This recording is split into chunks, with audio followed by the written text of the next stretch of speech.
Hey guys, it's Robin, RS Island Crafts, and welcome to my studio. Today we are going to talk about batting scraps and how to sew them together so that we can use some of our medium to smaller pieces to make other projects instead of just tossing it away or letting it pile up and collect somewhere. This is going to be in preparation for this afternoon's live stream. I'll be going live today at 3 p.m. Eastern Time. We're going to be working on a Franken tote. I thought if we're going to piece the outside of the tote, we could go ahead and give it a try and piece the batting also. Link down below in the description box is my original Franken pieced batting video. And while that works out really great for sewing batting together, and I use that a lot for smaller projects, mug rugs, my fabric postcards, and it will work great for your tote bag. But sometimes when you're doing something larger like a quilt or a table runner, table topper, mini art quilt, or something along those lines, you might not want to have that straight line. Now in that video, I show you how to layer two pieces of batting. We're going to cut it and then we zigzag it. Now many of you know how to do it. We've all seen the videos on it. We've been doing it for years.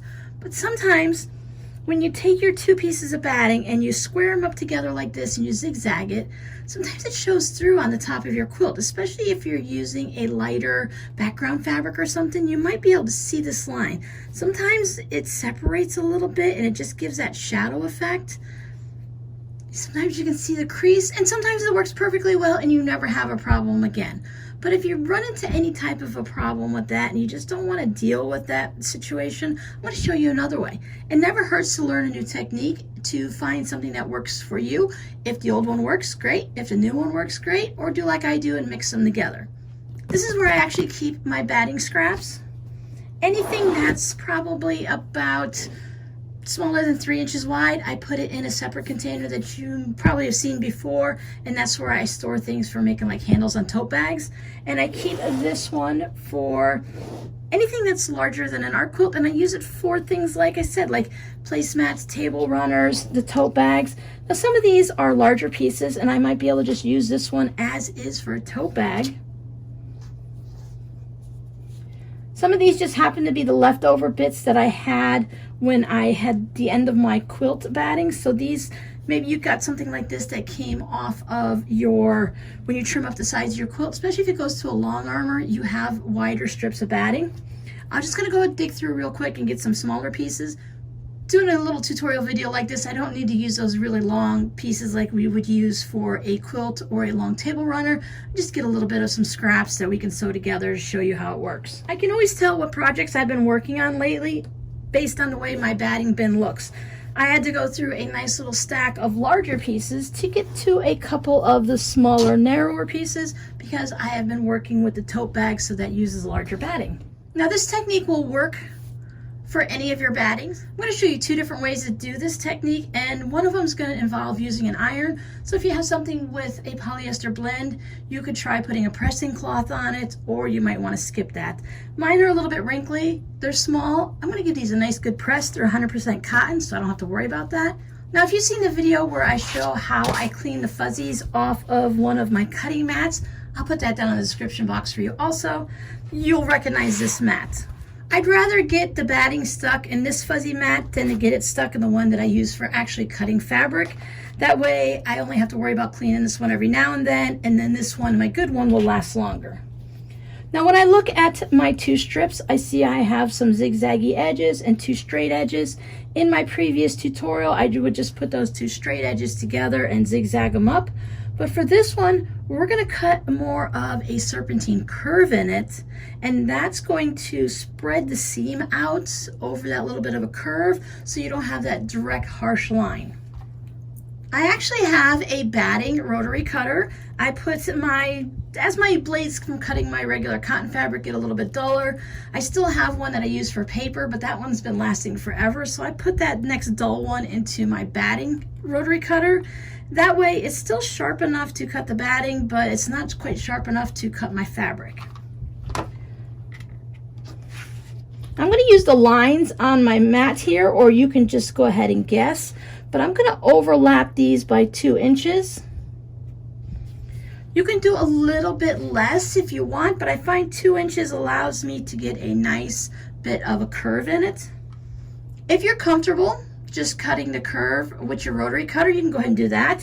Or you could take some type of a marker that goes away with heat, something that's not going to really show up through your quilt top. I have just a regular old Bic pen here that I'm going to use. I'm not going to worry about it because I'll just trim this up and use it as a fabric postcard. I can flip the ink side over so it won't be seen. But what we want to do is, I'll practice a little bit here, is we don't want to have curves like this. Oh, can't see that. Need a better marker. Now we'll really be able to see it. We don't want to have curves that are really tight and close together like that. We want our curve to be more gentle because we're going to have to sew on this. This is where we're going to do our stitching together on this. You really don't want to try to do a zigzag stitch around that. So you want a nice gentle curve. So I'll line that up at the 2 inches. Just take it, and now I have 2 sides of the batting, so if I get it wrong the first time, I can flip it over. Or if you use something that erases either in the air, water, or by the heat of the iron, you can just erase it. So I'm just going to kind of get my hand all loosey-goosey and be free-formed, and I'm going to stay inside that 2-inch mark. That was another reason why I could see it nicely. You see, I have just a big, gentle curve. It's nothing too tight. I'll easily be able to follow that with my zigzag stitch, but it keeps it from being a straight line. If you don't have a rotary cutter that you want to use on batting, or for whatever reason, you can go ahead and take your scissors. But I'm just going to take my rotary cutter, and I'm going to follow right on that line as best as I can. It doesn't have to be perfect. Keep your fingers out of the way. Pretty sure I didn't get it right because, of course, I'm doing it on camera.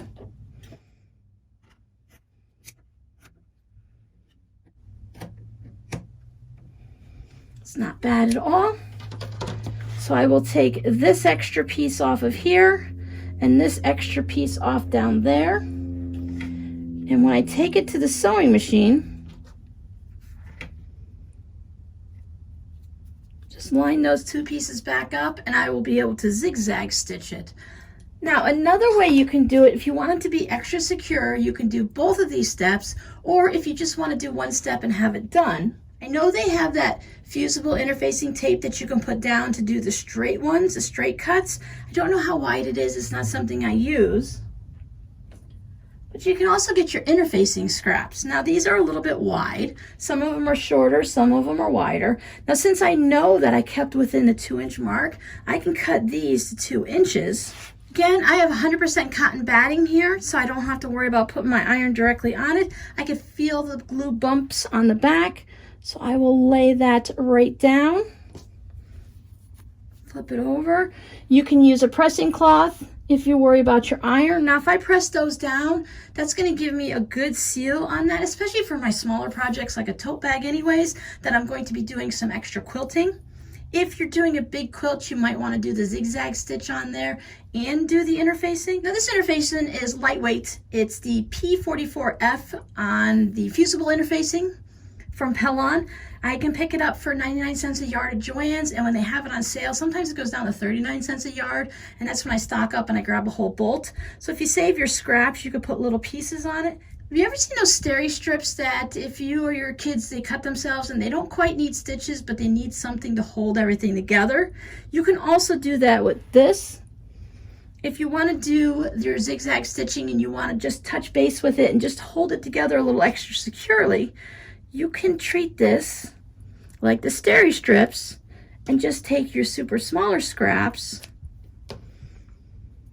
and put them down just to hold it. I know it's hard to see, but I just have 2 little pieces here. Can you see those? I just put those across just to hold it like that, as if it was the steri strips for stitches, and that would also hold it together. That's really great for smaller projects that you don't want to go through the whole process of doing anything. For this small project, you could probably pop it in just a couple of places and then call it done. So I'm going to take this over and I'm going to zigzag it. I am going to go with a stitch that is as wide as I can get it to hold it together. I don't need it super tight like a satin stitch. I just want to gently go back and forth. I'm going to put a dark thread in so you could see the way I do my zigzag stitching.